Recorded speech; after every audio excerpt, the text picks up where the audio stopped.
La fin de la Grande Guerre en novembre 1918 laisse derrière elle une Europe épuisée, ravagée, exsangue, mais qui se berce de l'espérance magnifique qui ne peut plus en surgir d'autres, à vue humaine.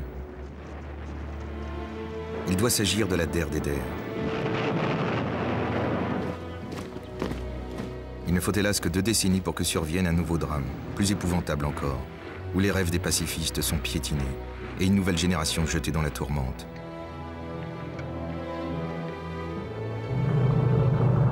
Quelle est la sombre histoire, éclairée de traits de lumière, qui mérite d'être contée? Tel est le sinistre enchaînement, qui exige d'être compris.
« 11 novembre 1918, à 5h15 du matin.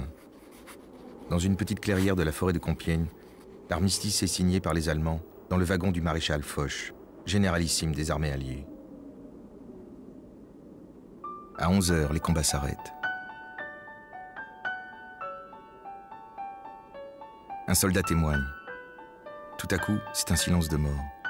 Lentement, les fantassins sortent de leurs trous. En face d'eux, à 100 mètres, les sentinelles ennemies sont debout, baïonnettes au canon. On se voit pour la première fois depuis 4 ans, sans se tirer les uns sur les autres. Le silence persiste. C'est vrai, ce n'est pas un rêve. La guerre est finie. Du plus profond des cœurs jaillit une émotion violente, qui hésite entre bonheur et douleur.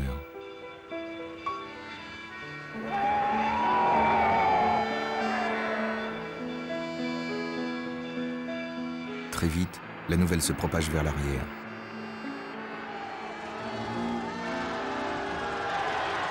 Un chroniqueur raconte. Soudain, les passants électrisés bondissent sur place et Paris ressemble à une immense salle de classe que surprend le signal joyeux de la récréation, alors que des canons confisqués aux Allemands paradent place de l'Opéra. Jamais on ne vit sur les boulevards tant de soldats anglais, américains, belges, italiens, empressés à embrasser les jeunes filles.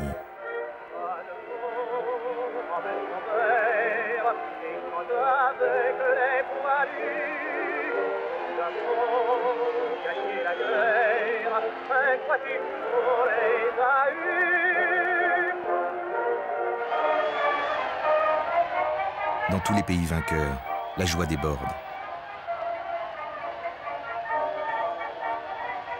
L'allégresse est à la hauteur d'un bilan effroyable.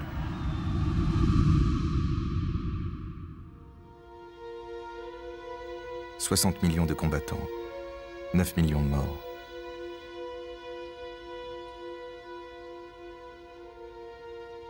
Aveuglés au gaz, gueule cassée, estropiés à vie. En France, parmi les 3 millions de blessés, on dénombre 1 million d'invalides. Les destructions matérielles sont immenses. Des villes entières sont ravagées. La France est victorieuse, mais elle est accablée. Pourtant, la paix retrouvée permet au peuple épuisé par tant de sang répandu de rêver qu'on ne leur ment pas quand on leur donne à croire qu'ils ont vécu la dernière des guerres. En Allemagne, le soulagement et la douleur se mêlent à la rage. Parce que la demande d'armistice a été faite par des civils, les militaires paraissent échapper à l'infamie de la défaite. À Berlin, le nouveau chancelier salue au mépris des faits des soldats qui reviennent invaincus des champs de bataille.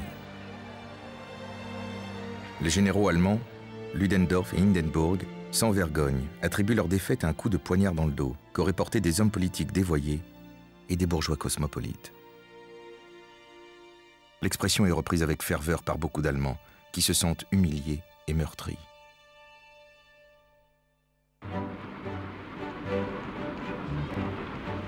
Deux mois après l'armistice, la France victorieuse se trouve brièvement au centre du monde. La conférence de la paix s'ouvre à Paris.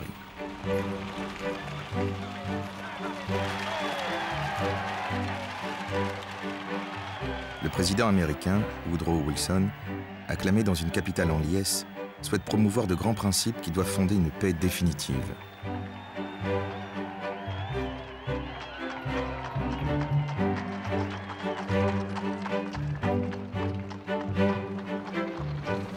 Pour Clémenceau, le chef du gouvernement, que la France célèbre comme le père de la victoire, il s'agit à présent de gagner la paix, de construire une Europe qui soit favorable aux intérêts nationaux et de compenser, pour une part au moins, les immenses pertes humaines et matérielles.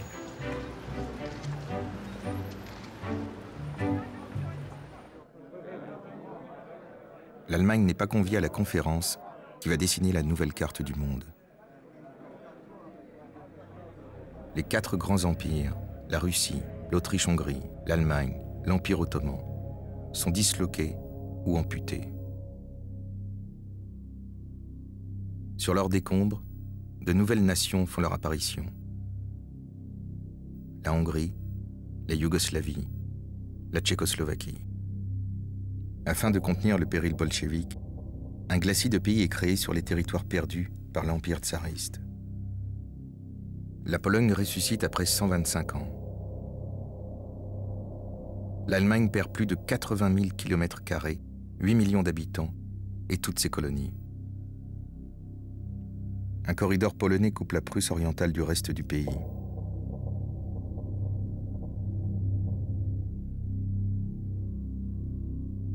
L'Alsace-Lorraine est restituée à la France après un demi-siècle de séparation. Pour protéger la France d'une attaque allemande, Clémenceau obtient que la rive gauche du Rhin soit démilitarisée. Aucune troupe allemande ne devrait y pénétrer. L'Allemagne est contrainte d'abolir le service militaire obligatoire et de se priver d'artillerie lourde. Son armée ne devra pas dépasser 100 000 hommes. Elle doit également financer la remise en état des régions dévastées, en Belgique et en France.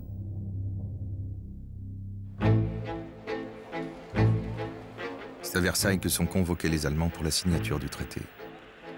Événement exceptionnel qui réunit les représentants de 32 pays, observés par 1 millier de journalistes.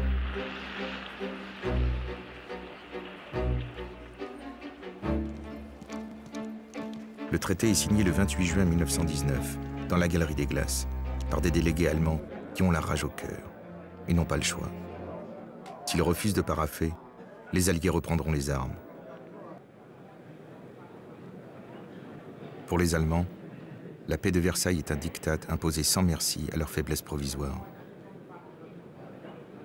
Tandis que du côté français, un slogan résume un état d'esprit. L'Allemagne paiera.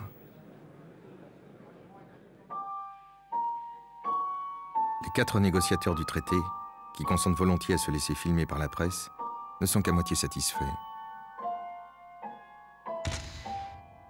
Clémenceau aurait voulu obtenir plus de territoire et plus de garanties.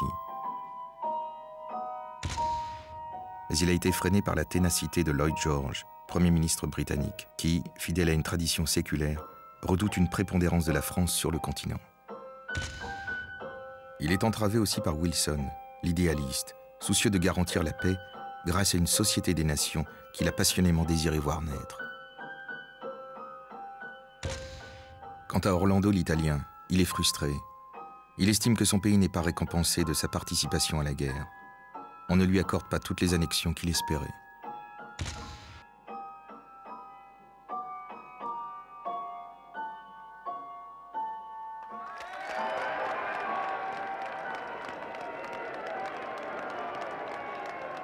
Le soir de la signature, Clémenceau raccompagne le président américain. Wilson, le complice, partenaire dans la guerre et dans la paix, s'en retourne chez lui. Clémenceau a les larmes aux yeux. « J'ai l'impression, s'écrie-t-il, que je perds un des meilleurs amis que j'ai jamais eu. »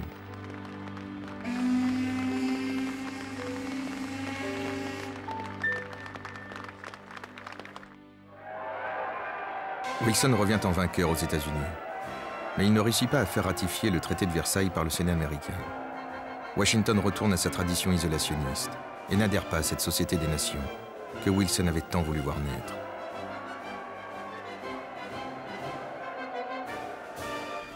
La Société des Nations réunit sa première assemblée à Genève, le 15 novembre 1920, en présence des délégués de 42 pays.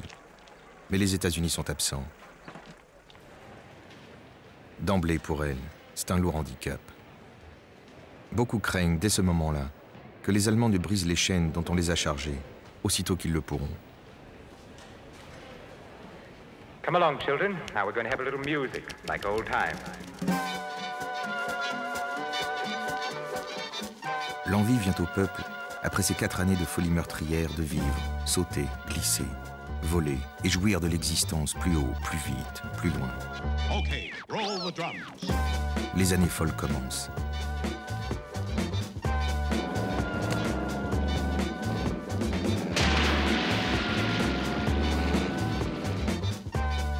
Le monde se met à danser. Le Black Bottom, Bunny Hug, Wobbly Walk, le kickaboo, le foxtrot ou le charleston. On danse sur tous les rythmes.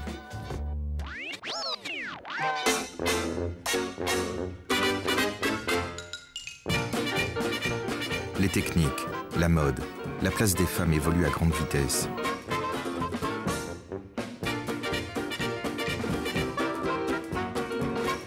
Malgré la prohibition de l'alcool, puritaine et hypocrite, les Américains sont portés par une confiance allègre dans les vertus du capitalisme, qui les hisse au premier rang des puissances mondiales.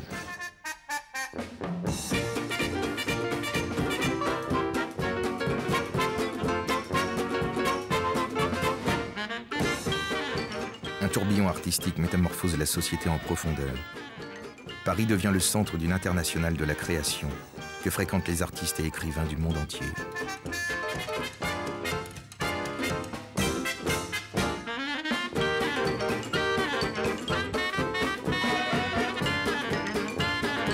Tandis que surgit une icône coquine et espiègle, Joséphine Baker.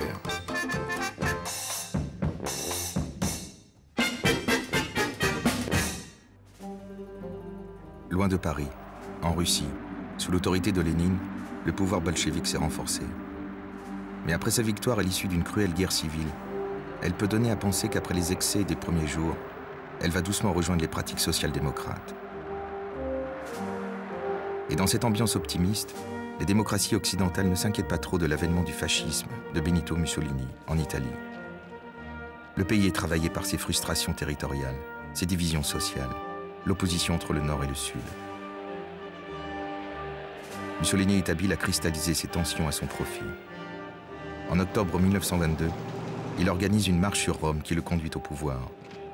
À Paris et surtout à Londres, on n'est pas trop mécontent de voir la péninsule délivrée des démons de la division et protégée contre le communisme.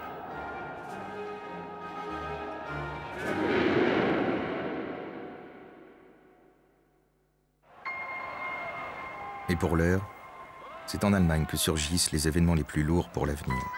L'instabilité politique, la crise économique, le chômage, le poids matériel et psychologique des réparations de guerre fragilisent la jeune République de Weimar. Raymond Poincaré, président du Conseil français, veut une stricte exécution du traité de Versailles. Lorsque l'Allemagne, sous divers prétextes, se refuse à payer son dû, Poincaré décide de frapper un grand coup. En janvier 1923, il envoie des troupes françaises dans la Ruhr, au cœur industriel de l'Allemagne, pour se payer en nature sur le patrimoine du vaincu. Le gouvernement allemand décrète la résistance passive et appelle à la grève générale. Les sabotages se multiplient. Mais la réaction française est prompte. En quelques semaines, près de 150 000 fonctionnaires et cheminots allemands sont expulsés de la zone. De violents affrontements éclatent.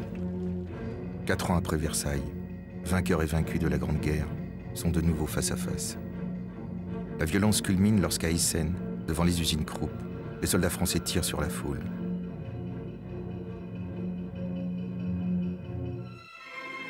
L'invasion de la Ruhr suscite en Allemagne une amertume profonde et durable, tandis qu'éclate une terrible crise financière. Une inflation vertigineuse foudroie l'économie. On fait ses courses avec des brouettes de billets. Les chroniqueurs assurent que dans les restaurants, le montant de l'addition peut doubler en cours de repas. L'économie est en faillite.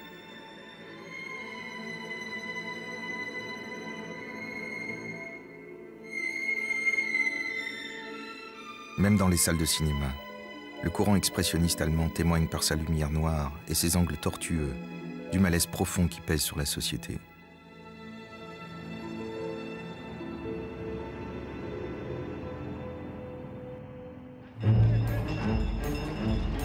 C'est dans ce climat périlleux pour la démocratie qu'Adolf Hitler, chef du petit parti national-socialiste, vétéran de la Grande Guerre, artiste peintre frustré, tente sa chance. Il suscite un putsch à Munich dans la soirée du 8 novembre 1923. Mais la police est ferme et le coup de force échoue. Hitler est condamné à 5 ans de prison. Le Times de Londres qualifie le verdict de très bonne plaisanterie. Hitler ne passera en effet que 9 mois sous les verrous. Il en profite pour rédiger un livre-programme qu'il intitule « Mein Kampf », « Mon combat », destiné à connaître un jour une sinistre notoriété. Hitler en est désormais convaincu. Le pouvoir doit se prendre par les urnes.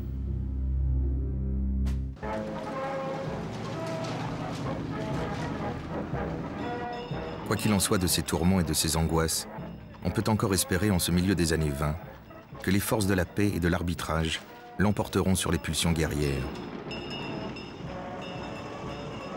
À partir de 1924, la République allemande, soutenue par des crédits anglais et américains, connaît un redressement remarquable.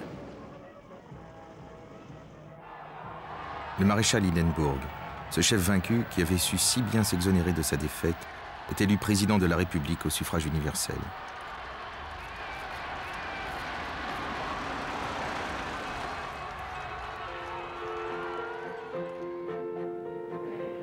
En France, un esprit nouveau préside à la diplomatie dirigée par Aristide Briand, qui place sa confiance en la Société des Nations.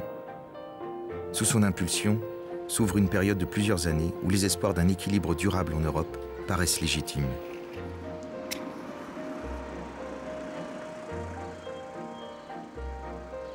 En gage de bonne volonté, les troupes françaises quittent la Ruhr en juillet 1925.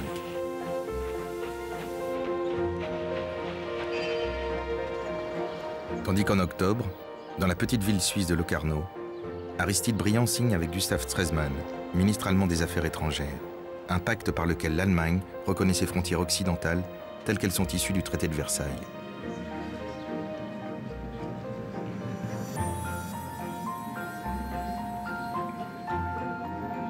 On passe d'une paix dictée à un accord consenti.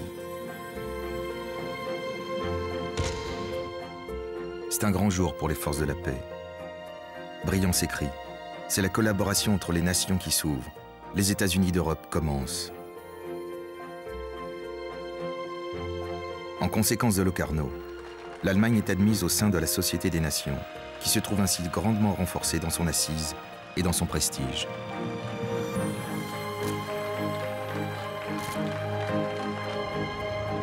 Trois ans plus tard, en août 1928, l'espérance se fait utopie. Briand, infatigable ambassadeur de la paix, parvient à faire ratifier par 64 nations le pacte qu'il a élaboré avec le secrétaire d'État américain Frank Kellogg et qui déclare rien de moins que la guerre est désormais hors la loi. Gustav Stresemann, son partenaire, y souscrit au nom de l'Allemagne.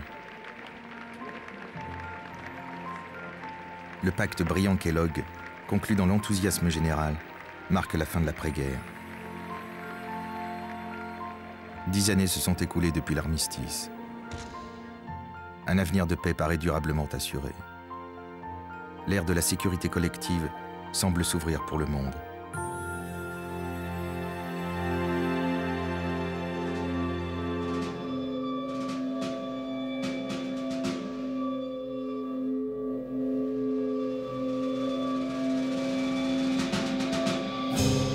Mais il ne faut pas longtemps, hélas, pour que se flétrisse cette magnifique espérance. En octobre 1929, la panique submerge Wall Street, à New York, au centre de la finance mondiale. La bourse, qui s'était abandonnée depuis quelques années à toutes les ébriétés, s'effondre.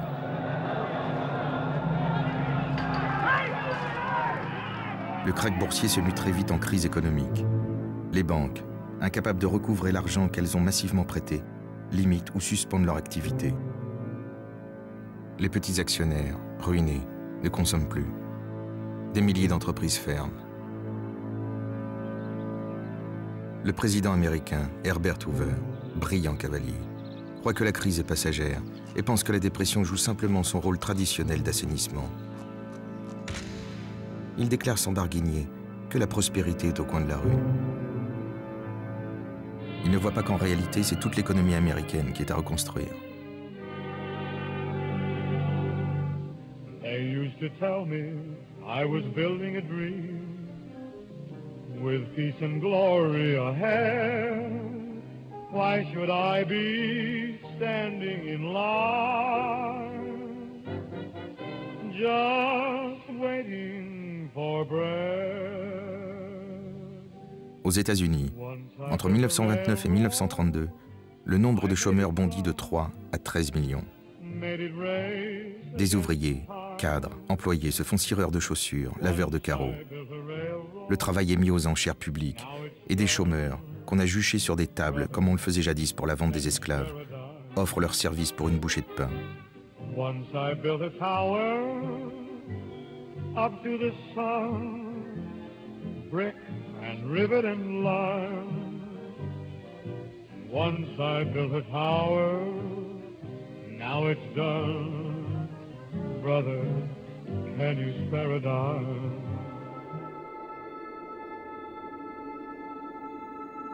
Pour tenter de soutenir les cours, on détruit les productions agricoles, au moment même où des millions d'hommes sont taraudés par la faim.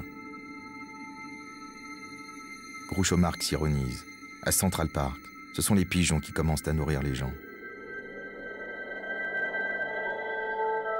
Le capitalisme, si fier naguère d'avoir porté la seconde révolution industrielle, se révèle incapable de réguler son dynamisme et de protéger les citoyens des pays où il triomphait contre ses à-coups violents. La panique s'est emparée du peuple allemand dès que les journaux ont annoncé la véritable situation du pays, incapable de faire face à ses engagements. Les épargnants se sont rués vers les banques pour en retirer les dépôts qu'ils leur avaient confiés. Le krach de Wall Street est contagieux. Il précipite l'économie mondiale dans la récession. L'Europe est touchée à son tour. Et en premier lieu, l'Allemagne, largement financée par la manne qu'on croyait inépuisable des capitaux américains. Mais sous l'effet de la crise, les fonds étrangers quittent le pays. Après quelques années florissantes, l'industrie allemande replonge alors dans le marasme. Et du coup, la démocratie vacille. Aux élections législatives de septembre 1930, nazis et communistes totalisent 31% des voix. 107 députés nazis font leur entrée en uniforme au Reichstag.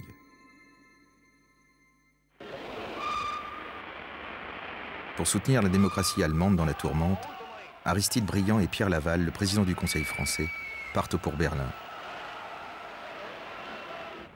Laval et Briand sont convaincus que la paix européenne passe par le rapprochement franco-allemand. Il s'agit pour eux de renégocier le paiement des réparations de guerre établies à la suite du traité de Versailles. L'Allemagne devait payer chaque année 2 milliards de marks. Le dernier versement serait effectué en 1988. Mais la crise jette à bas ce calendrier illusoire.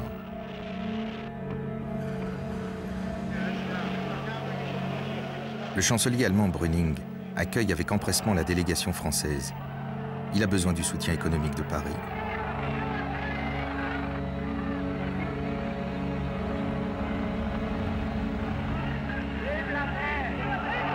Mais malgré l'accueil, chaleureux ou commandé, et le désir sincère des Français de sceller le rapprochement, les discussions économiques s'enlisent.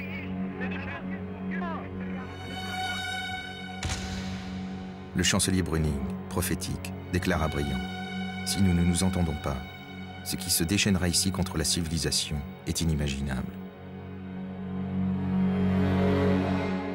Finalement, les deux parties n'aboutissent pas. Aucun accord n'est signé. Briand est épuisé. Probablement pressent-il que toute sa construction diplomatique va s'effondrer comme un château de cartes.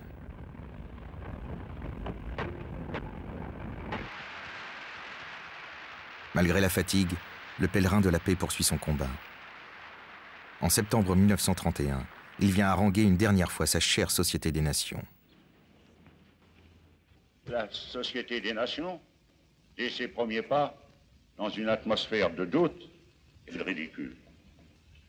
Et s'est constituée. Elle a marché. Elle a travaillé. Elle a rendu des services. Elle a donné confiance.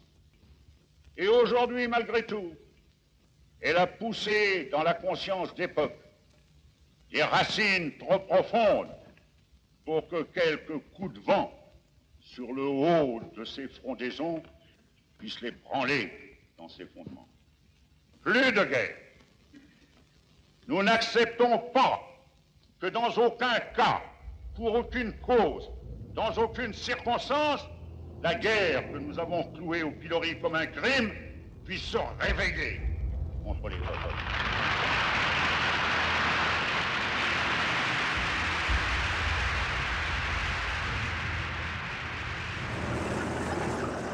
Malheureusement, le chant du cygne de Briand n'a que peu d'effet.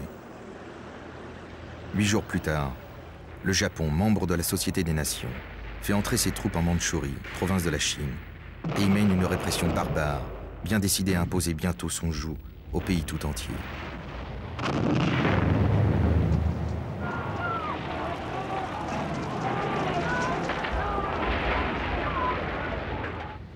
La Chine saisit en vain l'Organisation de Genève, mais celle-ci ne dispose pas de force d'interposition.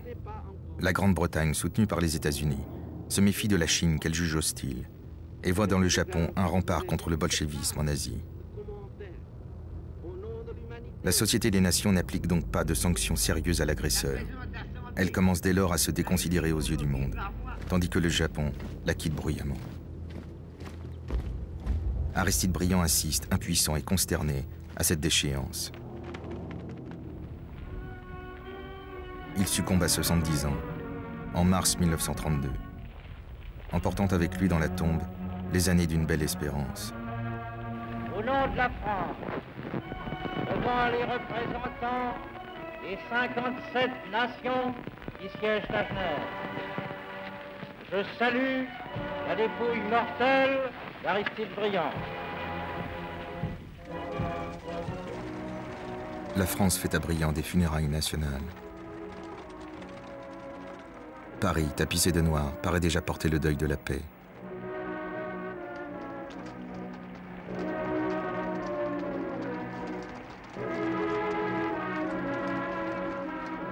Gustav Stresemann, son partenaire allemand, a disparu 3 ans plus tôt. Avec eux s'éteigne un espoir, une vision.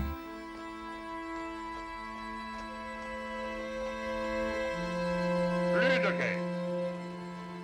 Nous n'acceptons pas que dans aucun cas, pour aucune cause, dans aucune circonstance, la guerre que nous avons clouée au pilori comme un crime puisse se réveiller contre les autres. Le pèlerin de la paix ne verra pas se réaliser la sinistre prophétie du chancelier Brüning. L'Allemagne va voter. La lutte pour la présidence du Reich est circonscrite entre Hitler et Hindenburg. Et c'est dans le calme qu'à Berlin, le peuple va aux urnes. Déjà, partout, s'étalent l'effigie d'Hitler, l'homme qui vient. Quelques mois avant les élections allemandes, sous la pression de Washington et sous l'effet de la crise, les réparations ont été annulées. Trop tard pour que l'opinion allemande s'en satisfasse et s'en rassure. En avril 1932, Hitler obtient 37% des voix et arrive en 2e position. Hitler a perdu, mais c'est l'homme fort du moment. Aucun gouvernement ne peut se constituer sans lui. Sie können uns meinetwegen töten, kapitulieren werden wir nicht.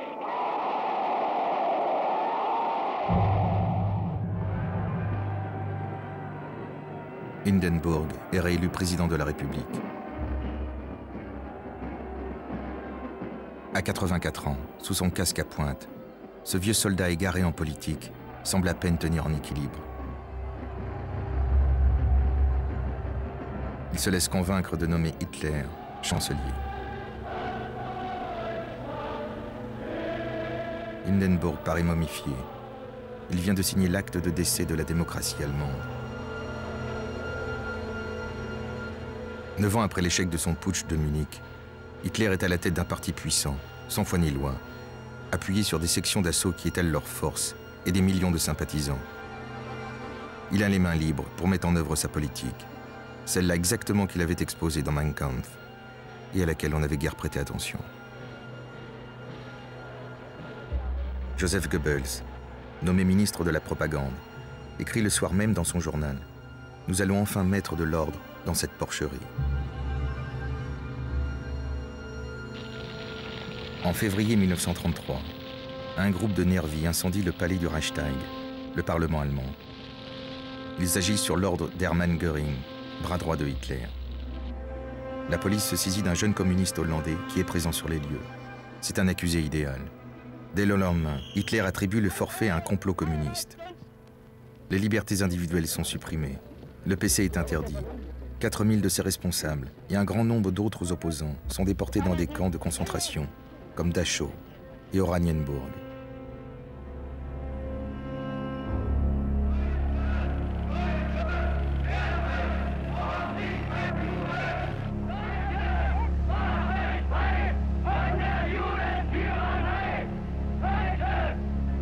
La persécution des Juifs est déclenchée. On appelle au boycott de leurs magasins.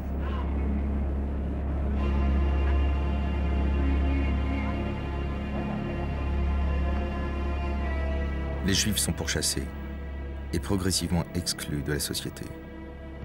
Les écrivains juifs ou jugés déviants sont interdits de publication. On brûle dans de gigantesques autodafés les œuvres de Thomas Mann, Bertolt Brecht, Karl Marx, Sigmund Freud, Franz Kafka. Les journaux démocratiques étrangers sont arrêtés aux frontières. Reichsminister Dr. Goebbels spricht zur Jugend. Das Zeitalter eines überspitzten jüdischen Intellektualismus ist nun zu Ende.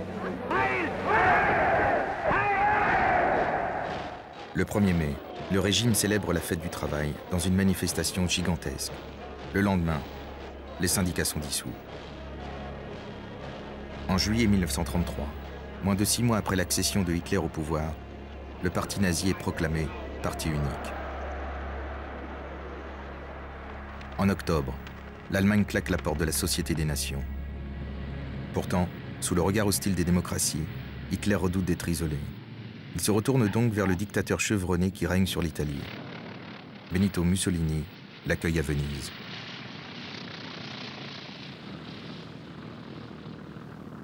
Le Führer a une mine splendide. Les deux dictateurs se trouvent pour la première fois face à face. À côté de Mussolini, Hitler paraît encore en état d'infériorité. La fille du Duce moque son imperméable trop grand qui lui bat les mollets et son chapeau informe, en contraste avec l'allure flamboyante de son père. Même les actualités de l'époque relèvent le détail. On ne peut s'empêcher de faire une comparaison entre les deux hommes et de constater que décidément le pardessus mastic n'est pas l'uniforme rêvé pour un dictateur. Hitler souhaite un rapprochement, mais les deux hommes s'affrontent sur la question autrichienne. Hitler veut voir chasser du pouvoir, à Vienne, le chancelier Dollfuss, qui a eu le courage d'y interdire le parti nazi. Mais Mussolini s'y oppose catégoriquement, car il redoute une annexion de l'Autriche par l'Allemagne. Même si les deux dictateurs signent un protocole, ils ne sont pas d'accord sur le fond. Le Duce se gausse du Führer. Il confie. Il parle comme un gramophone avec tout juste 7 accords à sa disposition. Une fois qu'il les a tous joués, il reprend au début. Quant à Hitler, malgré les apparences, il ne renonce pas à son objectif.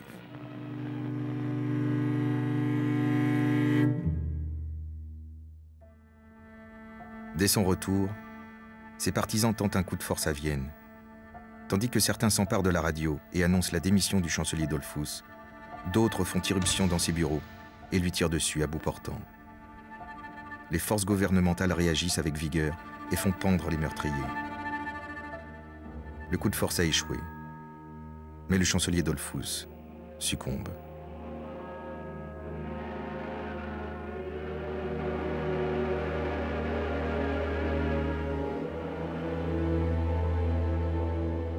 Pas plus à Londres qu'à Paris, les gouvernements n'ont bougé.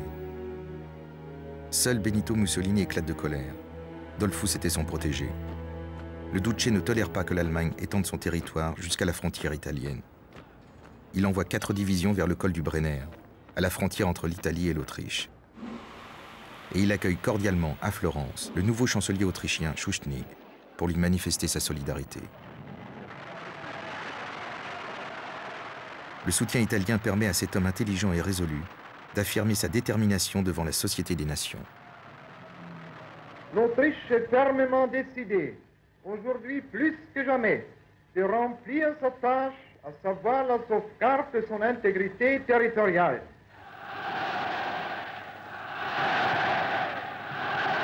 L'attitude de l'Italie force Hitler à suspendre provisoirement son dessein.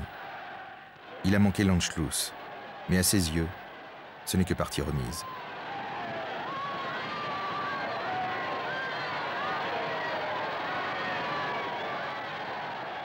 Un mois plus tard, en août 1934, le président allemand Hindenburg s'éteint.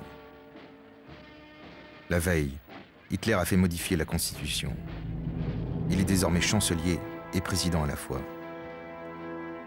Son pouvoir est à présent sans limite. La prise du pouvoir d'Hitler est un tournant de l'histoire. Elle ouvre un nouvel avant-guerre.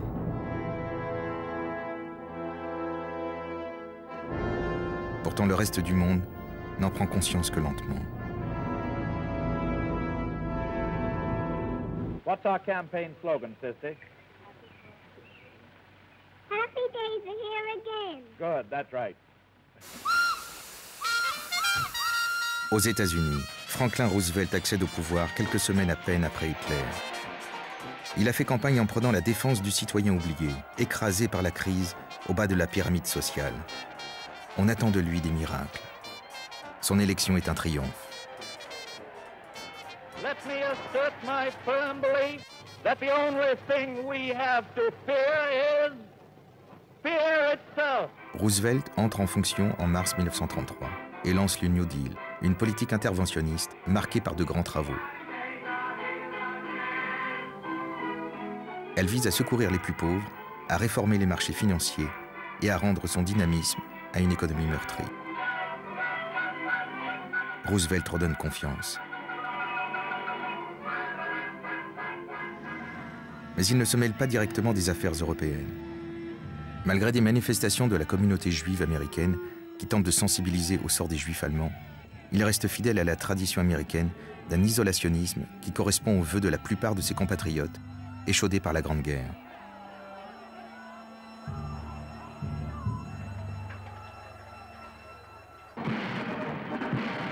L'Allemagne, cependant, poursuit un réarmement qu'elle a commencé depuis plusieurs années. Elle devait n'avoir que 100 000 soldats sous les drapeaux. Elle en compte désormais 7 fois plus. En mars 1935, Hitler établit le service militaire. C'est une infraction manifeste au traité de Versailles. Aussitôt, une délégation française emmenée par Pierre Laval, ministre des Affaires étrangères, et le chef du gouvernement Pierre-Étienne Flandin part pour Stresa, dans le Piémont italien.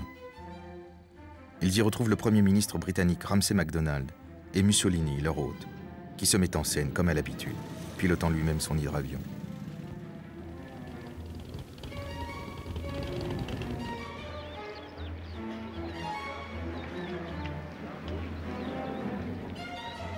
L'objectif est de s'unir contre une Allemagne de plus en plus menaçante. Nos entretiens ont été francs, directs et cordiaux. Nous n'avions qu'une préoccupation. Nous n'avisions qu'un but, maintenir la paix. La Grande-Bretagne, l'Italie, la France, lorsqu'elles sont unies et résolues, représentent une force matérielle à l'abri de laquelle le monde se sent rassuré. Beaucoup d'encre, beaucoup de salive, peu d'effet. Le front de Stresa, dressé contre l'Allemagne, se désagrège promptement. Moins d'un mois plus tard, Londres, obsédé par le péril communiste, fait cavalier seul et signe avec Berlin un accord naval qui ouvre à l'Allemagne de vastes possibilités de réarmement. Hitler a les mains libres et il peut envisager un coup de force de plus grande ampleur. Tandis qu'en France, devant la montée de la menace hitlérienne, on regarde au contraire vers Moscou. Staline, maître absolu de l'URSS, est inquiet de la montée du nazisme. Pierre Laval signe avec l'ambassadeur soviétique un traité d'assistance mutuelle en mai 1935. Les démocraties se dispersent, les lignes se brouillent. Quant à Mussolini, sa participation à la conférence de Stresa n'a été qu'un moyen de neutraliser l'Angleterre et la France dans la perspective de son ambition secrète en Afrique.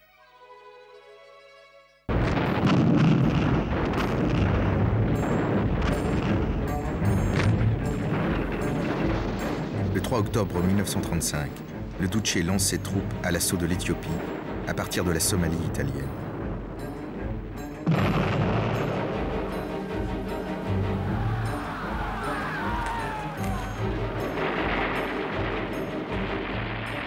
Mussolini rêve de constituer un empire colonial en Afrique, égal à celui des Français et des Anglais. Le Duce méprise la Société des Nations. Il a pu vérifier, lors de la crise mandchoue, la faiblesse des diplomates de Genève, dès lors qu'une grande puissance est en jeu. L'armée italienne, moderne, mécanisée, riche en tanks et en avions, affronte un ennemi dont l'équipement est d'un autre siècle.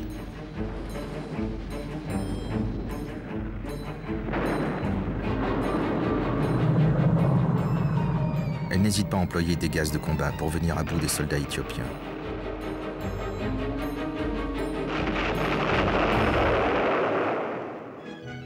Dans ce palais, la Société des Nations va s'occuper aujourd'hui des affaires d'Éthiopie. Les délégués arrivent au palais, le baron Aloisi pour l'Italie, M. Laval, M. Iden, qui représente l'Angleterre. Action must now be taken. It is for the members of the League of Nations collectively to determine what that action should be. Nous sommes tous liés par une solidarité qui fixera notre devoir. Nos obligations sont inscrites dans le pacte. La France ne s'y soustraira pas. L'institution de Genève n'est prête qu'à entendre des discours dont l'emphase ne dissimule pas le creux et à voter des sanctions économiques contre l'Italie, dont chacun sait que personne ne souhaite les appliquer vraiment. L'Amérique de Roosevelt pourrait décréter un embargo sur le pétrole en direction de l'Italie. Mais commerce oblige, les compagnies pétrolières américaines veillent à l'en empêcher.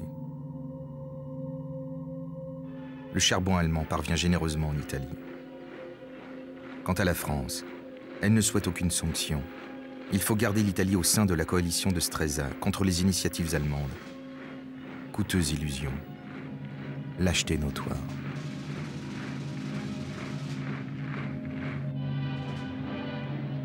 En définitive, les sanctions mineures que Genève peut imposer n'ont pour effet que de souder l'opinion italienne autour du Duce.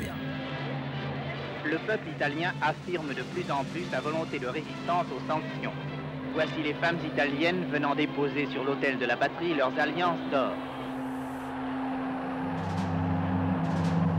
Fate il grido della tua fermissima, incrollabile decisione riempia il cielo e giunga ai nostri soldati nell'Africa orientale.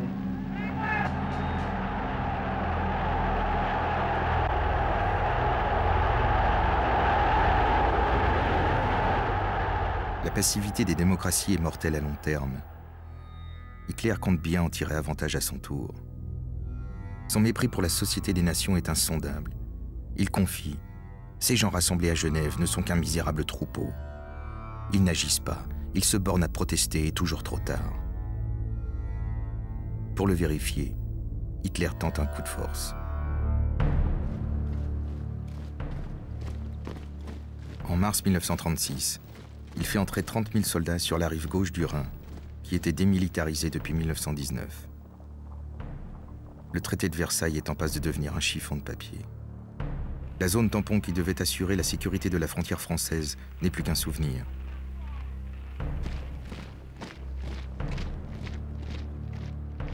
Hitler et ses généraux sont inquiets.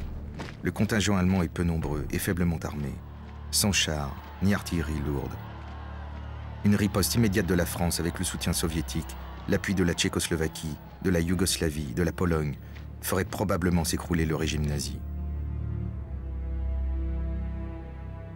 Mais les pays concernés se bornent à échanger des notes diplomatiques indignées sans que rien de concret ne suive.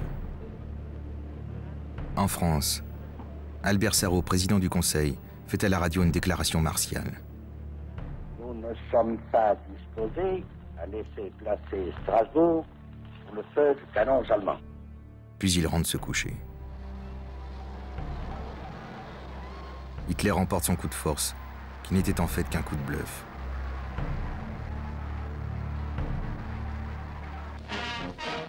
Le peuple allemand est convié à ratifier par plébiscite la politique du Führer.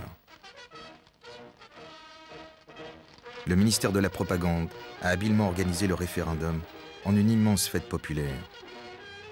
Goebbels contrôle la machine. Les cornichons volants font campagne pour le oui au-dessus des grandes villes. Pour que chaque Allemand puisse recevoir la parole du Führer, des publicités encouragent à s'équiper en poste de radio.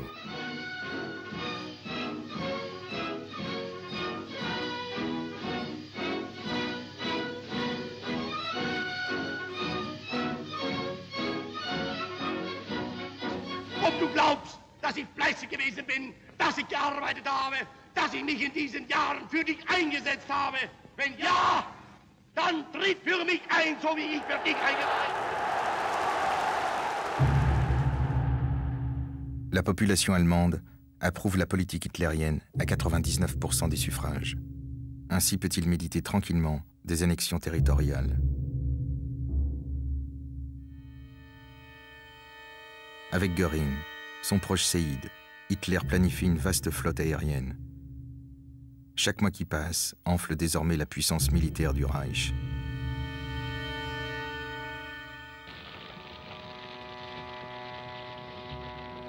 Pendant ce temps, en Éthiopie, le pilonnage italien arrive à son terme.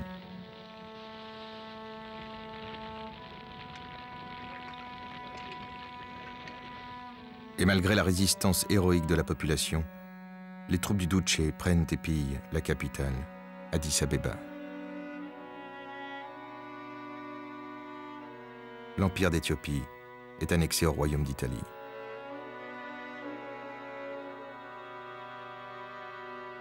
E al mondo che la guerra è finita!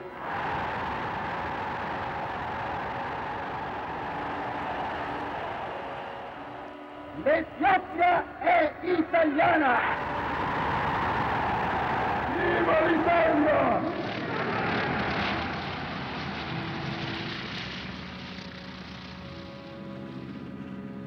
Le 30 juin 1936, le Négus Haïlé Sélassié, empereur d'Éthiopie, vient à Genève pour y plaider devant la Société des Nations la cause de son pays martyrisé. Ce discours que vous allez entendre va être prononcé en langue amharique. Une traduction française et une traduction anglaise en seront données simultanément par dispositif téléphonique. Monsieur le Président, Monsieur le... À peine monte-t-il à la tribune qu'il est sifflé par les journalistes italiens.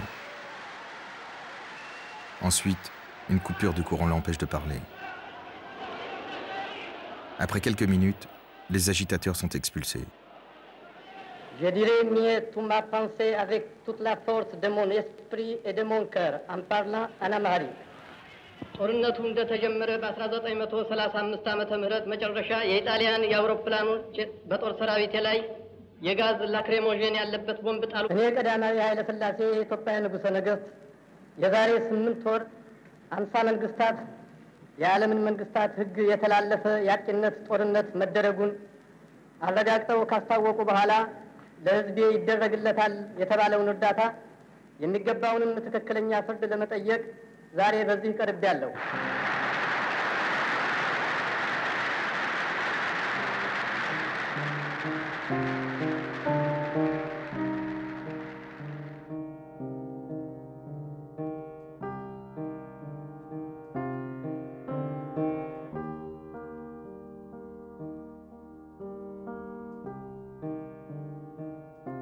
L'année 1936 marque en pratique la dislocation de la Société des Nations. Son incapacité à agir en Asie, en Rhénanie, en Éthiopie, la prive de tout crédit et bientôt de toute énergie. l'idée d'arbitrage international est naufragée pour longtemps.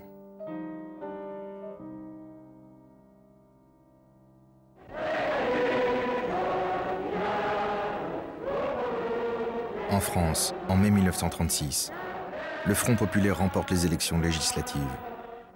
L'alliance électorale nouée 2 ans plus tôt entre le Parti socialiste, le Parti radical et le Parti communiste soulève un immense espoir parmi les classes populaires.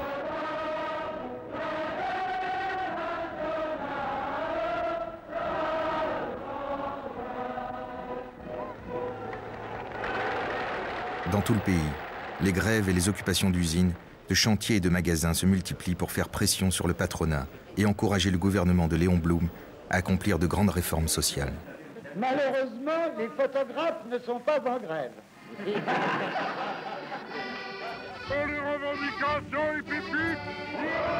Ces grèves se déroulent de manière pacifique, dans l'allégresse et la joie.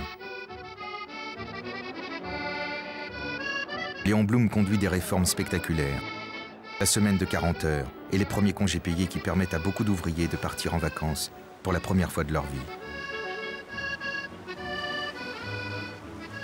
Cette embellie dans des vies difficiles et obscures éclaire la remise du pays au travail. Mais le bonheur est bref, car la montée des périls en Europe arrache bientôt le pays à ses préoccupations intérieures.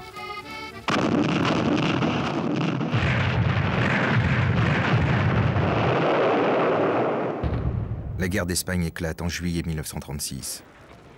Sur un mot d'ordre des généraux Franco et Sanjurjo, des garnisons se soulèvent dans tout le pays. Les rebelles n'ont pas accepté la victoire du Front Popular, une coalition de gauche qui a remporté les élections en février 1936. À l'annonce du soulèvement, une réaction populaire vigoureuse se lève contre le coup de force. Des milices ouvrières se constituent et s'arment tant bien que mal. La guerre civile commence.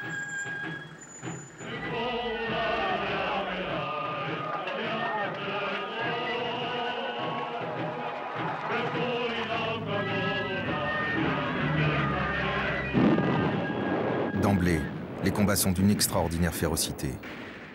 Les républicains sont dépourvus d'un armement moderne.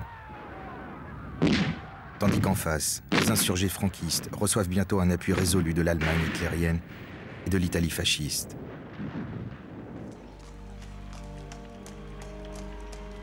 Franco, assuré de ce soutien, hâte le débarquement en force de ses troupes à partir du Maroc espagnol et impose son pouvoir sur une grande partie du territoire.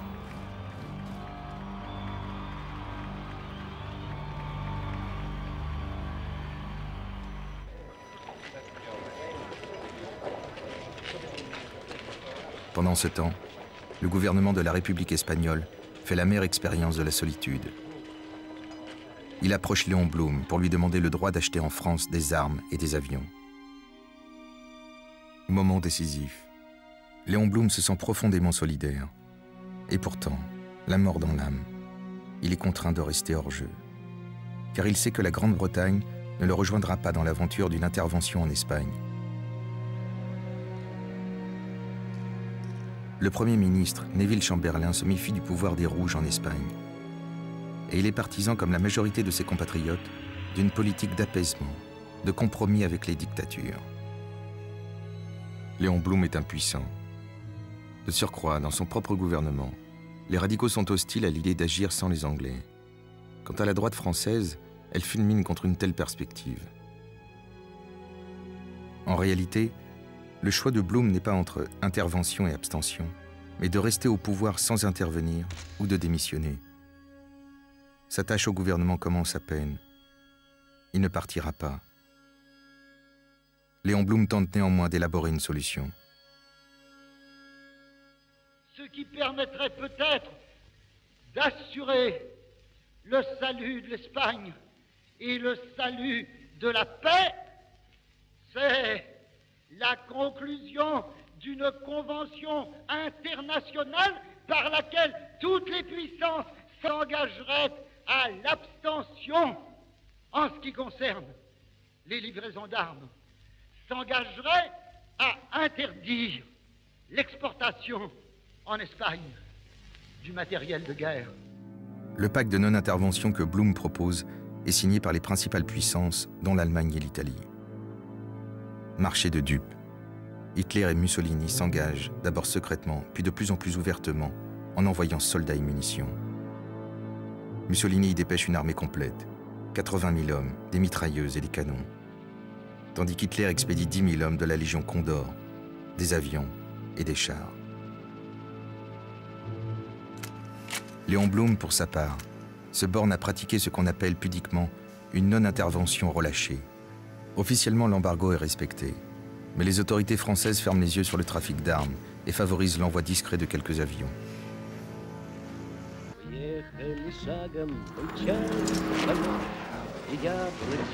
De son côté, Staline soutient les républicains et expédie armes et matériel accompagnés de conseillers militaires. 2000 soviétiques combattent dans le camp républicain.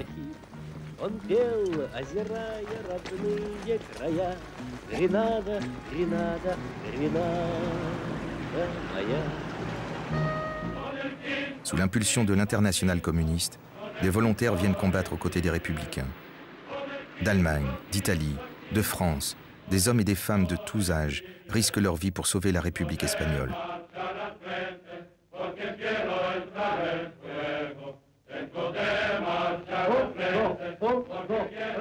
Parmi eux se distinguent George Orwell et Ernest Hemingway. Ces brigades internationales, à peine débarquées, vont aider Madrid la républicaine à résister au siège des franquistes. La guerre s'installe alors dans la durée. L'Espagne devient le terrain sur lequel s'affrontent indirectement les démocraties et les dictatures. Les communistes face aux fascistes. Noi viceversa desideriamo e vogliamo la vittoria di Franco. Todos contra la reacción, todos contra el fascismo, un solo frente, una sola unión, hombro con hombro, unidos todos hasta acabar con el enemigo.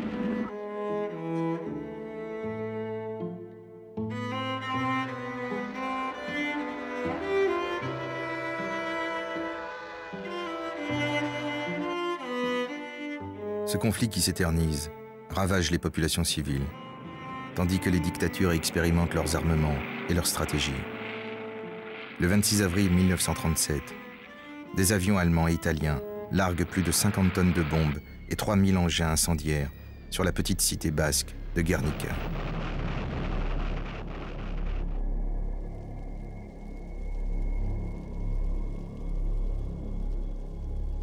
La ville brûle, quasiment annihilée. On dénombre plus de 1600 morts. Le martyre de Guernica marque une date sinistre dans l'histoire de l'humanité. C'est la première fois qu'on s'en prend depuis les airs, non pas à une cible militaire, mais à des populations civiles, délibérément.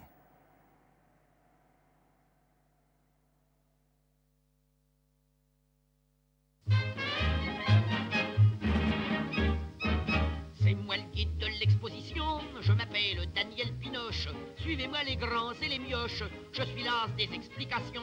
À gauche, voilà le pavillon... Un mois plus tard, l'exposition universelle de 1937 à Paris montre face à face les pavillons nazis et soviétiques de part et d'autre du pont de Iéna. L'italien et l'anglais qui louchent, le russe et l'allemand à côté. Conclusion, les extrêmes se touchent pour visiter l'exposition avec ses nombreux pavillons. Demandez pipi. Dans le petit pavillon de la République espagnole, Pablo Picasso expose une grande toile intitulée Guernica. Un officier allemand lui demande « C'est vous qui avez fait ça ?» Picasso, glacial. « Mais non, c'est vous. »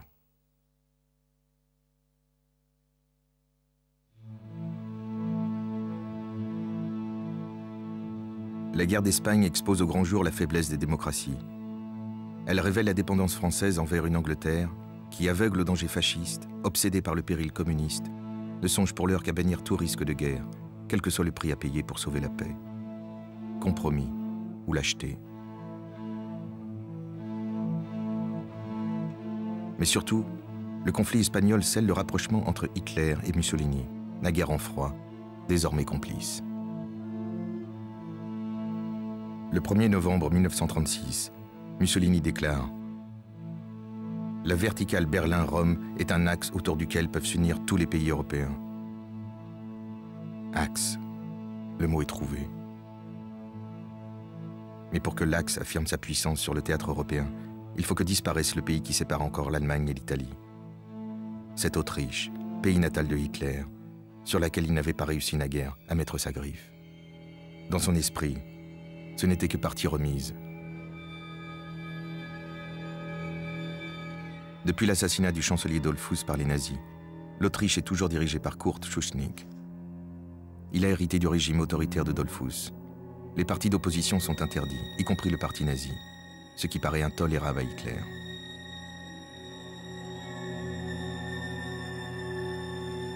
Le 12 février 1938, Schuschnigg est convoqué à Berchtesgaden. Après un accueil protocolaire, il est introduit dans le cabinet de travail du Führer. L'entretien se déroule en tête-à-tête. Vous avez tout fait, Herr Schuschnigg, pour empêcher une politique amicale entre nos deux pays. L'Autriche n'a jamais rien fait qui ait servi le Reich. Son histoire est une suite ininterrompue de trahisons. Je suis fermement décidé à en finir, une fois pour toutes. Schuschnigg. Je sais naturellement que vous pouvez entrer en Autriche. Mais alors, monsieur le chancelier, il y aura une effusion de sang. Nous ne sommes pas seuls au monde. Cela signifiera la guerre à coup sûr. Hitler reprend la parole. Croyez-moi, personne au monde ne m'empêchera d'accomplir ma volonté. La Grande-Bretagne, elle ne remuera pas un doigt pour l'Autriche. La France, il y a 3 ans, lorsque je suis entré en Rhénanie avec une poignée de bataillons, j'ai pris un grand risque. Si la France avait bougé, nous aurions dû reculer. Mais maintenant, pour la France, c'est trop tard. Prenez garde, je ne bluffe pas. Mon passé le prouve suffisamment. J'ai atteint tout ce que je voulais et je suis devenu le plus grand Allemand de l'histoire. Hitler quitte la pièce. Après le déjeuner, c'est Ribbentrop, ministre allemand des Affaires étrangères, qui reprend la conversation. Sans tergiverser davantage, il remet un ultimatum à Schuschnigg. Celui-ci devra libérer sur le champ tous les nazis incarcérés. Leur leader, Arthur Seyss-Inquart, sera nommé ministre de l'Intérieur, devenant ainsi le maître tout-puissant de la police et des services de sécurité autrichiens. Schuschnigg se cabre, mais ces conditions sont inacceptables pour l'Autriche. Ribbentrop lui offre une cigarette. Le Führer n'est pas homme à plaisanter. Vous avez de la chance qu'il veuille bien conclure un accord avec vous, si vous faites des concessions. Schuschnigg est anéanti. Ribbentrop s'en va. Et voici que Hitler revient, paraissant exaspéré. Monsieur Schuschnigg, il n'y a rien à discuter. Je ne changerai pas un iota à cet ultimatum. Ou bien vous le signez tel qu'il est, ou bien je donne l'ordre à mes troupes d'entrer en Autriche. Schuschnigg, la mort dans l'âme, s'exécute.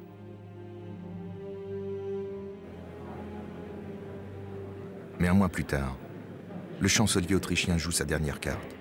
Il annonce pour le 13 mars un référendum par lequel le peuple autrichien se prononcera sur son avenir.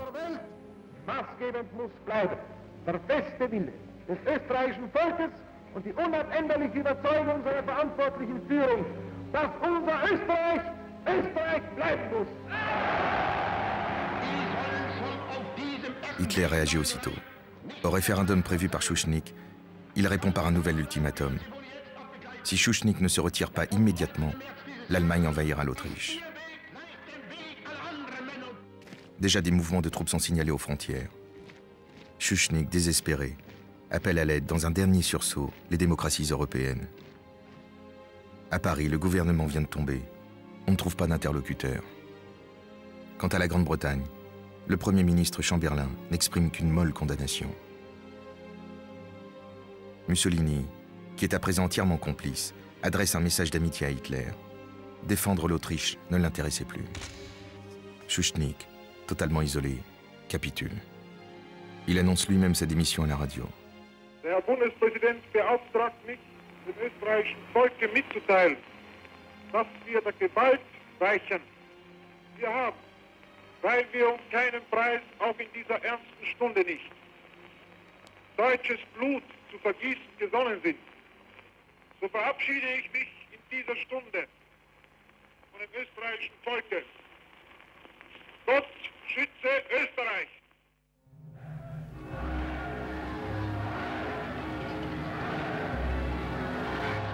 Un nouveau chancelier est désigné, qui n'est autre qu'Arthur Seyss-Inquart.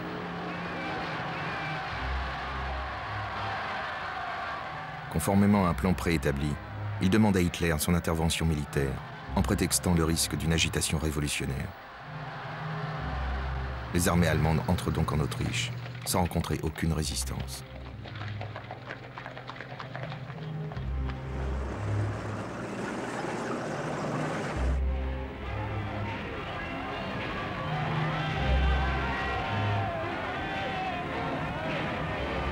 Après s'être arrêté dans sa ville natale, le Führer fait à Vienne une entrée triomphale.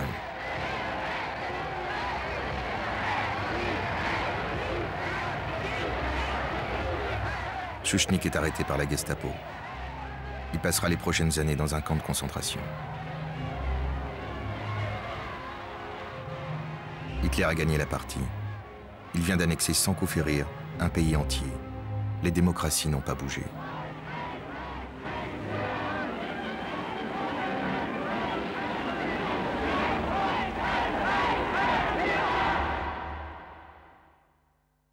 Sous le joug nazi, l'Autriche s'arianise rapidement. Un juif autrichien écrit à son fils « Les humiliations dont sont victimes les juifs dans les rues sont trop ignobles pour que je te les écrive. Nous espérons qu'il y aura des gens hors de nos frontières pour venir à notre secours. Mais pour l'heure, où sont-ils? Vers qui nous tourner? Où pouvons-nous aller ?» Nazisme allemand et fascisme italien, compères désormais soudés, sont solidement installés dans une Europe qu'ils coupent en deux par le milieu, et où ils rêvent d'élargir sans limite leur emprise territoriale et idéologique. Mais la pire des tragédies est encore à venir. Maintenant que l'Anschluss est accompli, Hitler porte ailleurs ses regards et sa concupiscence. Vers la Tchécoslovaquie, créée par les vainqueurs après 1918, et dont la partie occidentale s'enfonce dans le Reich.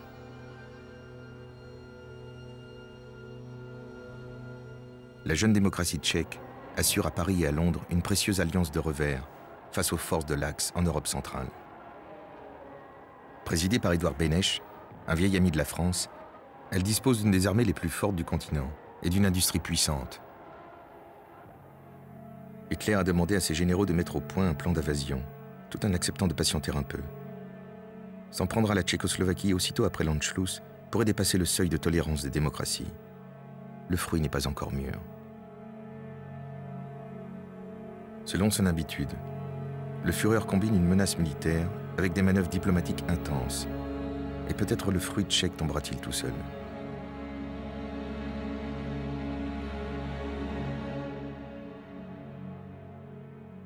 Le talon d'Achille de la Tchécoslovaquie, c'est la région des Sudètes, située à proximité de l'Allemagne.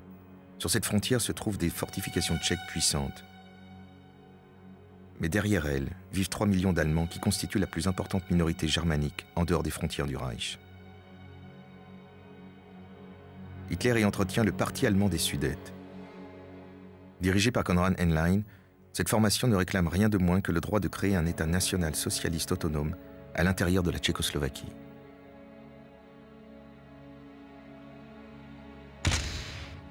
Mais en fait, Henlein est aux ordres de Berlin. Il lui revient de multiplier dans les Sudètes les incidents entre les populations allemandes et tchèques. L'objectif est de justifier une intervention de la Wehrmacht et sous couleur de protéger des compatriotes, d'aller vers une annexion de la région.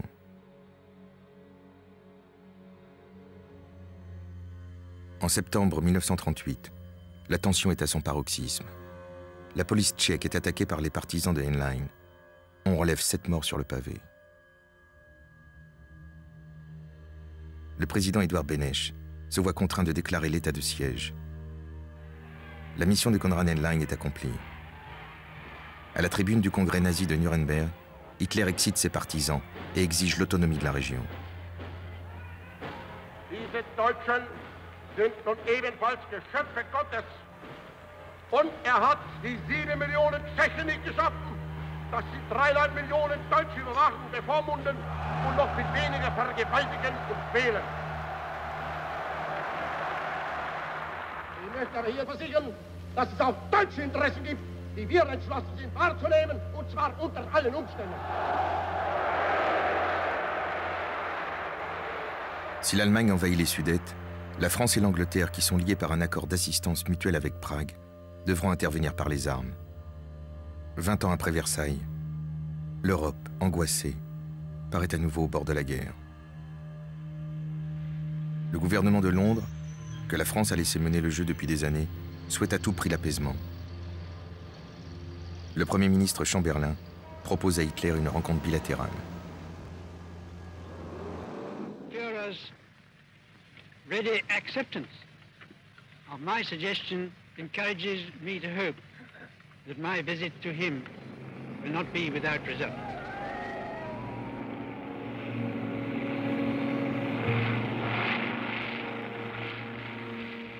Ainsi se jette-t-il seul dans la gueule du loup. Et aussitôt se montre fort sensible aux égards qui lui sont prodigués.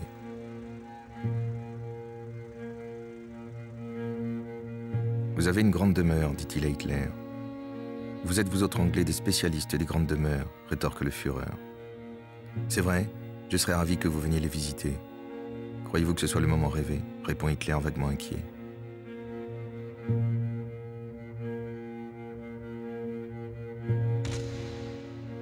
Après cette entrée en matière, Hitler explique que les Tchèques deviennent trop menaçants et mettent en péril la minorité allemande des Sudètes et qu'il est prêt à faire la guerre pour régler le problème.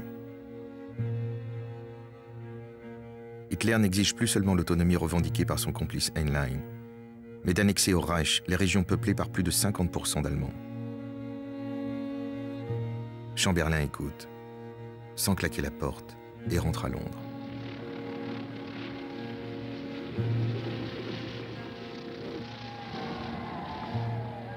It was a frank talk, but it was a friendly one. And later on, perhaps in a few days, I'm going to have another talk with Herr Hitler.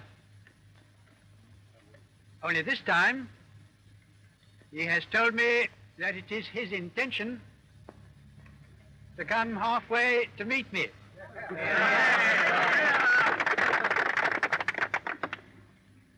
He wishes to spare an old man another such a long journey. Chamberlain se concerte à Londres avec Édouard Daladier, chef du gouvernement français. Tous deux envisagent avec angoisse une escalade de la violence. Leur souci désormais est moins de savoir s'il convient de faire des concessions à Hitler que de chercher comment les faire avaliser par le gouvernement tchèque.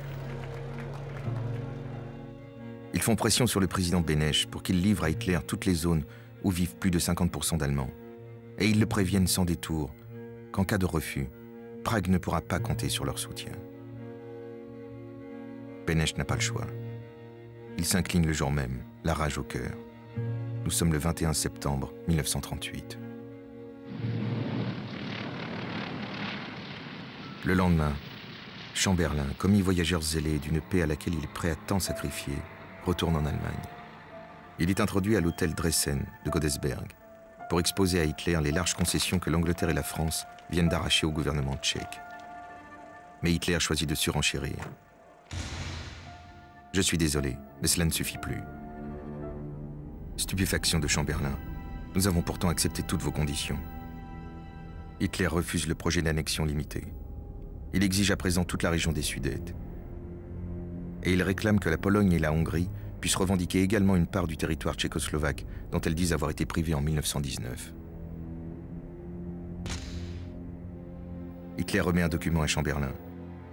Si dans 6 jours, les Tchèques n'ont pas évacué la région des Sudètes, la Wehrmacht y pénétrera et occupera tout le territoire. Chamberlain s'écrie, mais c'est un ultimatum. Mais non, monsieur le Premier ministre. Regardez donc l'en-tête, il s'agit d'un mémorandum, rétorque le Führer. Chamberlain, désemparé, affirme enfin ne pas pouvoir accepter des conditions aussi exorbitantes. Les pourparlers sont suspendus. La panique envahit les capitales occidentales. La presse du monde entier tente d'expliquer les raisons de l'arrêt des négociations.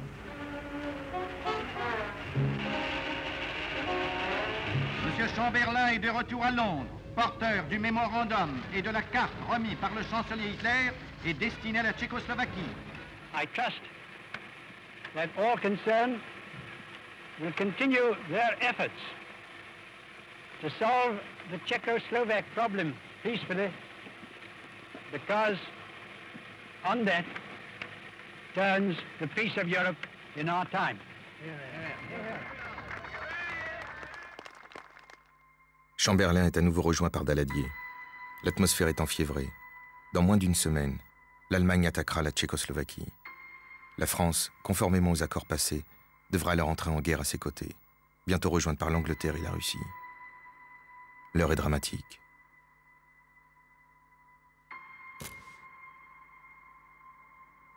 Und hinter mir, das macht die Weltwitze, marschiert jetzt ein Volk, und zwar ein anderes als das vom Jahr 1918. Ich habe Herrn Dennis ein Angebot gemacht. Es ist nichts anderes als die Realisierung dessen, was er selbst schon zugesichert hat. Er hat jetzt in seiner Hand Frieden oder Krieg. Er wird entweder dieses Angebot jetzt akzeptieren und den Deutschen endlich die Freiheit geben, oder wir werden diese Freiheit uns jetzt holen. Malgré les provocations d'Hitler, le président Beneš tient bon. Le mercredi 28 septembre, une armée tchèque d'1 million d'hommes est mobilisée derrière ces lignes fortifiées. Les autorités ordonnent la confiscation des postes de radio dans les Sudètes pour empêcher les Allemands d'entendre les mots d'ordre diffusés par Goebbels. L'armée française est partiellement mobilisée. De nombreux Parisiens quittent la capitale de peur de bombardement. Les Russes, les Italiens mobilisent également. En Grande-Bretagne, on creuse des tranchées dans Hyde Park. La flotte est mise en alerte. Partout, la défense passive s'active. On procède aux exercices de défense passive tout en dansant avec grâce et gaieté. Afin de s'habituer au port du masque dans toutes les circonstances, ces jeunes filles revêtent pendant leur cours de danse ces engins aussi disgracieux qu'encombrants, mais qui ne semblent pas pourtant les empêcher d'exécuter leurs exercices chorégraphiques avec entrain et légèreté. La guerre semble imminente.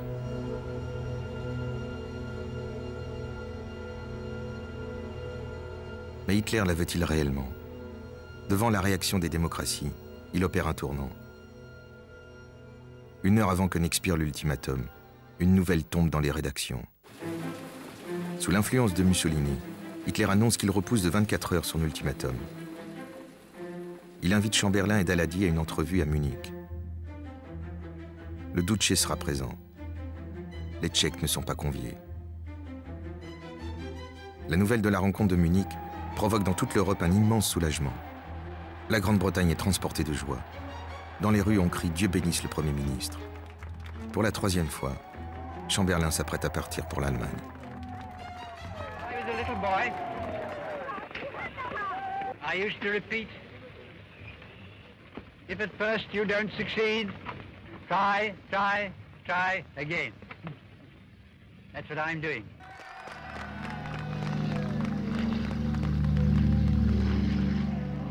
Mussolini, quant à lui, s'autocongratule et se flatte déjà d'avoir sauvé la paix. Il part pour Munich les mains vides. Ce prétendu médiateur connaît à peine les dossiers. Il ne sait qu'une chose.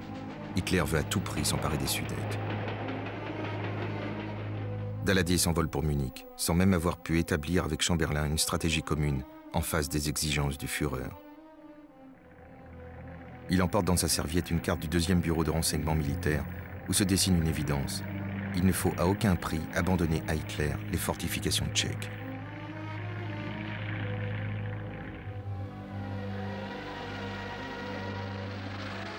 Mussolini est accueilli par Hitler qui lui confie « Les démocraties attendent que je cède, mais je ne céderai pas. Si je le faisais, j'engagerais pour toujours l'avenir du peuple allemand. »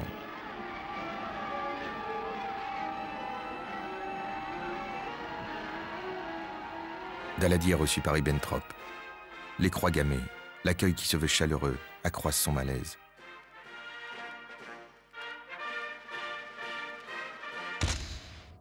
Il porte entre ses mains le sort d'une démocratie amie, au cœur de cette Europe centrale, où la diplomatie française, depuis 20 ans, a trouvé une assise si précieuse.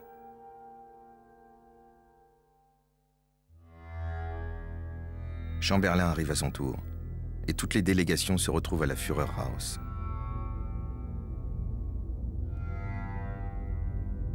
Des représentants tchèques se sont frayés un chemin jusqu'à Munich. mais ils sont escortés par la Gestapo vers un hôtel où ils sont confinés. L'URSS, qui a pourtant signé avec la Tchécoslovaquie un accord de défense, n'a pas été convié. Ni Hitler, ni Chamberlain ne souhaitent sa présence. La conférence commence. Hitler, d'entrée de jeu, s'en prend violemment aux Tchèques et dénonce à nouveau les persécutions que subiraient les Allemands des Sudètes. La Tchécoslovaquie est un État hybride, né dans la banlieue de Paris, s'écrie-t-il avec mépris. Chamberlain intervient et remercie Hitler pour ses paroles apaisantes. Daladier est plus ferme. Si vous avez l'intention de dépecer la Tchécoslovaquie, je n'ai plus qu'à regagner la France. Mussolini s'interpose. Mais non, c'est un malentendu. Jamais le chancelier Hitler n'a demandé autre chose que le pays des Sudètes. Hitler s'empresse de confirmer. Monsieur Daladier, vous me donneriez les Tchèques que je n'en voudrais pas. Je ne réclame que mes frères allemands. Un peu plus tard, Mussolini sort un document de sa poche. Voici un bref projet de compromis que je vous soumets. Chamberlain remercie le Duce et tous examinent obligeamment la proposition. En fait, ce papier a été remis par les Allemands à Mussolini, le prétendu médiateur, avant que la rencontre ne commence. La séance est interrompue. Fin du premier round. Hitler reste avec Mussolini, tandis que Daladier et Chamberlain ne se consultent même pas.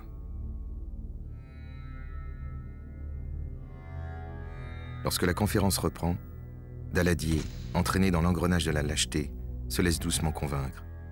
Il ne se bat plus sur le principe de la cession des Sudètes et ne se préoccupe plus que de la façon de la réaliser et de la faire admettre aux Tchèques. Hitler s'impatiente. Le souper va refroidir. Les délégations s'accordent finalement. Vers 1h30 du matin, les 4 parties apposent leur signature sur un texte. L'ultimatum que Chamberlain avait rejeté vivement à Godesberg est pratiquement accepté. Les troupes allemandes entreront le 1er octobre dans le territoire des Sudètes.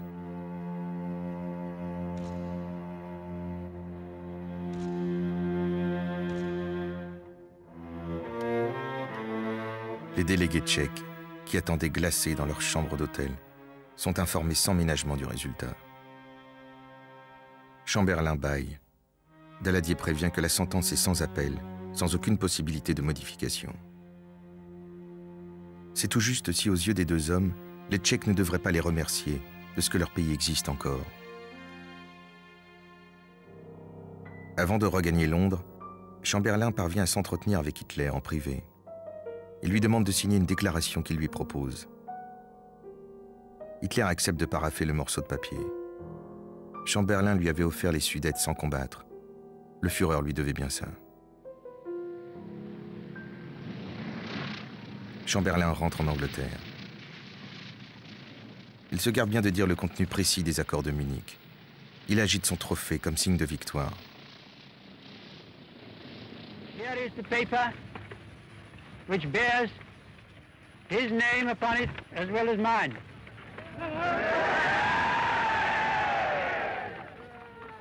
We regard the agreement signed last night and the Anglo-German naval agreement as symbolic of the desire of our two peoples never to go to war with one another again. God bless you, Mr. Chamberlain. Et voilà le Premier ministre célébré comme un héros national. You look swell, holding your umbrella. All the world loves a wonderful baller, so carry on, Mr. Chamberlain. You know we're all with you, and when we shout, God bless you, Mr. Chamberlain, our hats go up to you. Quand Daladier décolle pour Paris, la nouvelle de l'accord est déjà connue en France depuis quelques heures. En arrivant à l'aéroport du Bourget, le président du Conseil est inquiet. La foule qui l'attend est-elle là pour le conspuer ou pour l'applaudir? En entendant les acclamations, Daladier glisse à sa délégation. Ah, les cons.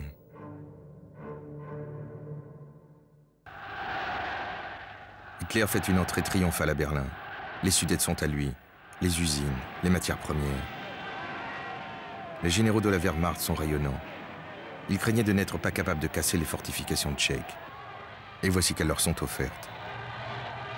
Le généralissime Keitel dira plus tard sa conviction que si la France, l'Angleterre et la Russie s'étaient alors unis pour réagir par les armes, l'armée allemande n'aurait pas pu résister.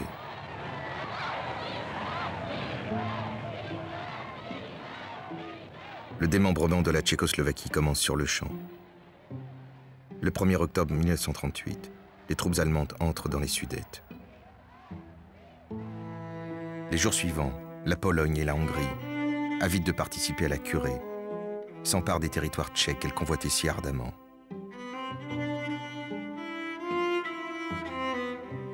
Le 5 octobre, le président Édouard Beneš, isolé, meurtri, tire les conséquences de ce cauchemar en démissionnant.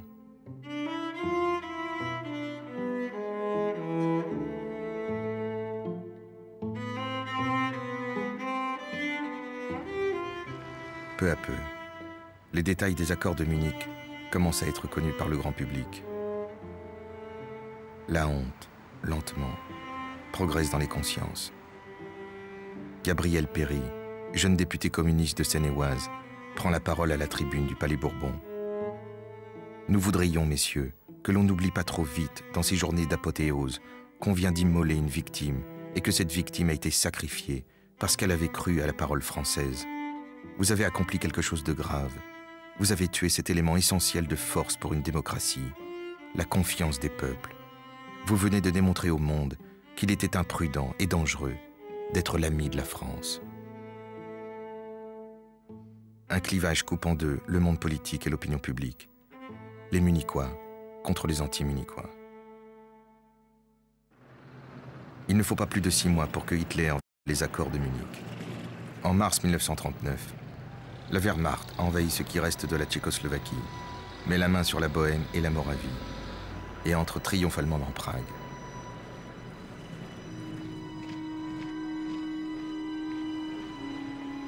La Slovaquie se proclame indépendante pour devenir un État satellite de l'Allemagne.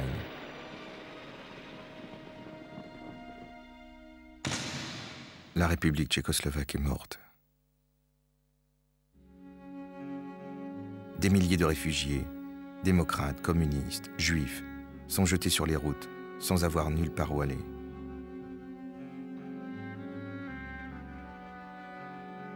Les démocraties prennent enfin conscience de la vraie nature du chancelier allemand. Il était temps.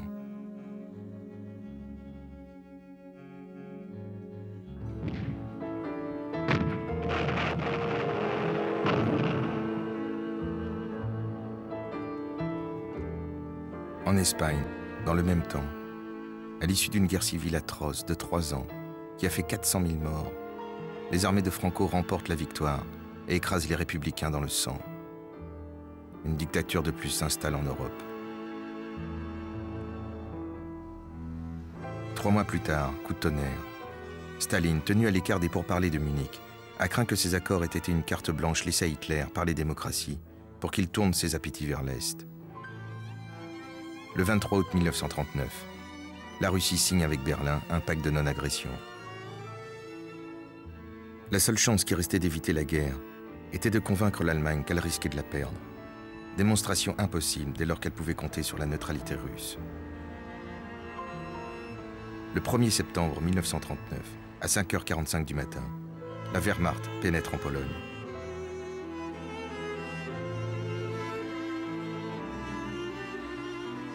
Les démocraties réagissent enfin. La France et l'Angleterre déclarent la guerre à l'Allemagne.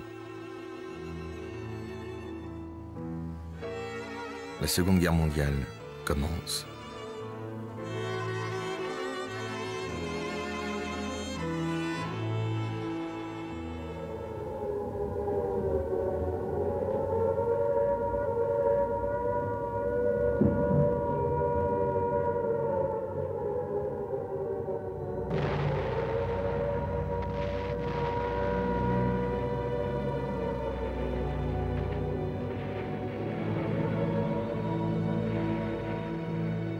Alors s'achève dans le drame 2 décennies d'espérance, de légèreté, de douleur.